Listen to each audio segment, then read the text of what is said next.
Guys നമസ്കാരം. ഞാനേ big boss കണ്ടേ. അപ്പൊ അതിൽ കണ്ടിട്ടുള്ള കുറച്ച് കാര്യങ്ങൾ പറയാനായിട്ട് വന്നതാണ്.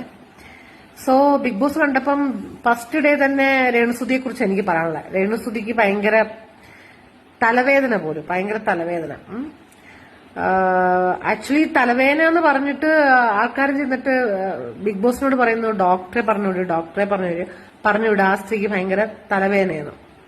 തലവേദന മാറണമെന്നുണ്ടെങ്കിൽ ഇവിടുന്ന് പോയപ്പോഴേ തലയിൽ ഫിറ്റ് ചെയ്ത ആ ഡ്യൂപ്ലിക്കേറ്റ് തലമുടി ഉണ്ടല്ലോ, അതൊന്ന് ഇളക്കി മാറ്റിയാൽ മതി. അപ്പൊ കുറച്ച് തലവേദന മാറിക്കിട്ടും. കാരണം നമ്മളൊക്കെ പ്രൊജക്റ്റിലൊക്കെ പോകുമ്പോൾ നമുക്ക് തലമുടി കുറവുള്ളപ്പോൾ ലോങ് ഹെയർ കാണിക്കണമെന്നുണ്ടെങ്കിൽ ജസ്റ്റ് വിഗ് ഫിറ്റ് ചെയ്യാറുണ്ട്. അപ്പൊ അതിരിക്കുമ്പോൾ കുറച്ച് തലവേദന അനുഭവപ്പെടാറുണ്ട്.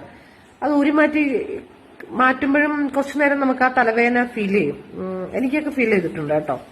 സോ ഒരുപക്ഷെ ആ വെപ്പുമുടി തലയിലിരിക്കുന്നതിന്റെ ആയിരിക്കും തലവേദന ഉള്ളത്. അപ്പം ബിഗ് ബോസ് ആ രേണുസുതിയോട് പറയാ ആ തലമുടി അങ്ങ് ഇളക്കി മാറ്റാൻ. പിന്നെ എന്ത് വെക്കണം എന്ത് വെക്കണ്ടെന്നൊക്കെ ഉള്ളത് അവരവരുടെ സ്വാതന്ത്ര്യമാണ്. പക്ഷെ തലവേദന എന്ന് പറഞ്ഞതുകൊണ്ട് പറഞ്ഞതാണ്. ചിലപ്പോൾ ആ വിഗുമുടിയുടെ ആയിരിക്കും തലവേദന.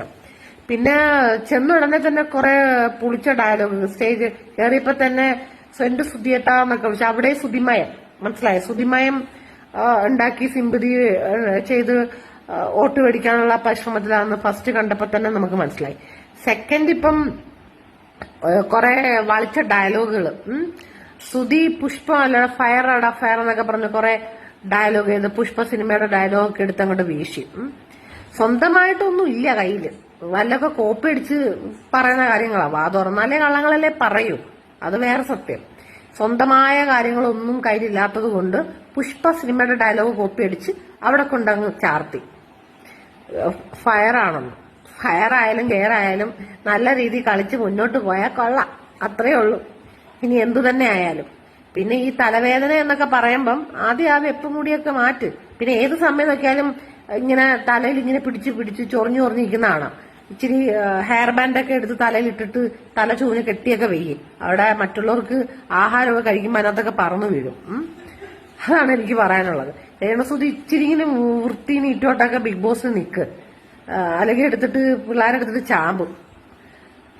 ഫയറും ഒക്കെ ഫയറും കീറും എന്നൊക്കെ പറഞ്ഞ് അവിടെ നിന്ന് പുലമ്പിക്കൊണ്ട് നിൽക്കാനേ പറ്റും. അതുകൊണ്ട് തലവേദനയുടെ യഥാർത്ഥ കാരണം ബിഗ് ബോസ് അത് ആ ഡ്യൂപ്ലിക്കേറ്റ് ഹെയർ തലയിൽ വെച്ചുകൊണ്ട് പോയതിന്റെയാണ്. ബിഗ് ബോസ് പറയാ ആ തലമുടി ഒന്ന് കുറച്ചു നേരത്തേക്ക് ഊരി മാറ്റി വെക്ക്, തലവേദന മാറിക്കിട്ടും. ഓക്കെ, ഇത് പറയാനായിട്ടാണ് ഞാൻ വന്നത്. ഞാൻ ആരെയും ബോഡി ഷെയിമൊന്നും ചെയ്യുന്നതല്ല. കാണുന്ന കാര്യങ്ങൾ ബിഗ് ബോസ് കണ്ടിട്ട് കുറച്ച് കാര്യങ്ങൾ എനിക്ക് പറയാനുണ്ട്. അത് എല്ലാവരെ കുറിച്ചും പറയും കേട്ടോ, ഒരാളെ കുറിച്ച് മാത്രമല്ല.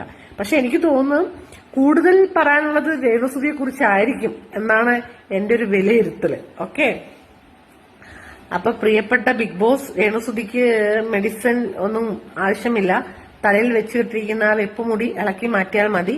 അതൊന്ന് കുറച്ച് മാറ്റി വെക്കാൻ പറയാ, ഒറിജിനലായിട്ട് നിൽക്കാൻ പറ. ഇവിടുന്ന് പറഞ്ഞിട്ട് പോയാൽ ഒറിജിനലായിട്ട് നിൽക്കുന്നു. അപ്പൊ അവനവന്റെ ഒറിജിനൽ സംഭവമായിട്ട് നിൽക്ക്. തലമുടിയൊക്കെ വെപ്പാണ്, അതൊക്കെ ഊരി മാറ്റി ഒറിജിനൽ വ്യക്തിയായിട്ട് നിൽക്കാൻ പഠിക്കാതെ.